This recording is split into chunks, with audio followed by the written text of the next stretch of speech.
Hi everybody, it's Rob Wilkinson here from Moving Matters. Hope everyone's doing well. Today we are bringing you our top 10 tips for managing behaviour in PE. Tip number 1, teach good to outstanding PE lessons. The quality of the delivery and the enjoyment of children and engagement of those children in the activities you deliver will go a huge way to managing behaviour. Tip number 2, have clear behaviour management strategies for PE, and bear in mind that what might happen in a PE lesson can be very different to what happens in the classroom, although taking that consistency of behaviour management and the strategies you use in the classroom outside into the PE lesson is very, very important too. Tip number 3, set clear expectations for your PE lesson. How do you want the children to go down to PE? How do you want them to behave in lessons? What do you want them to get from the experience of PE? Frame them in a really positive way as opposed to negative, but make sure it's very clear on what you require of the children in PE. Tip number 4, be consistent and be fair. We know that children respond to continuity and consistency of message, so make sure that you don't change the way that you manage behaviour, and make sure that you treat all children across your class in the same way, and that makes it fair for all. Tip number 5, be adaptable.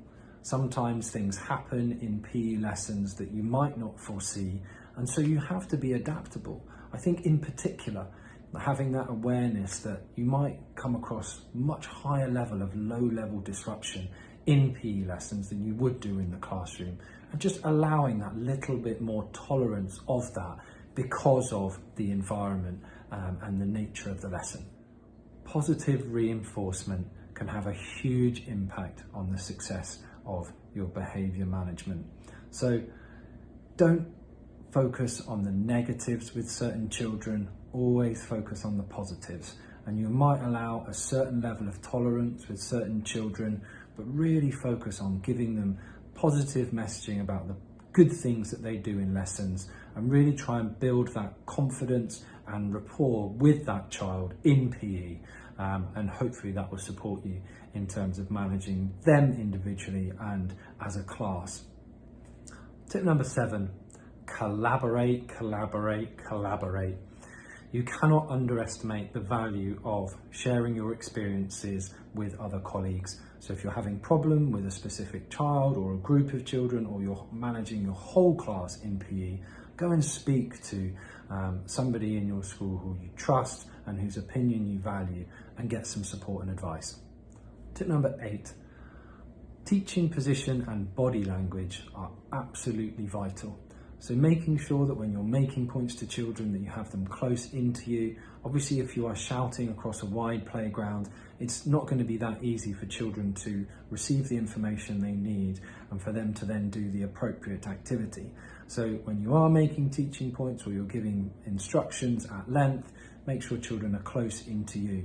And use the fact that you can put yourself in a domineering position to establish your sense of authority over the children. For example, when you're giving a teaching point, have children sat down on the playground with you standing above them. That puts you in that really commanding position. Tip number 9, rewards and sanctions. So really important to have something that the children are working towards. So some sort of reward like a dojo point, a house point, some golden time. But on the flip side, children need to be sanctioned for inappropriate behaviour in the PE lessons. So whether or not that might be losing break or some other sanction which is consistent with what you would do in school, and make sure that that level of consistency applies to PE. Tip number 10, remember it can improve. Take a growth mindset to learn and develop better strategies or ways to managing behaviour. Collaborate with colleagues, take on the advice that I've given you today, and remember that largely poor behaviour is not personal to you. There are lots of issues that potentially impact on negative behaviour in children, and so don't take it to heart, and good luck.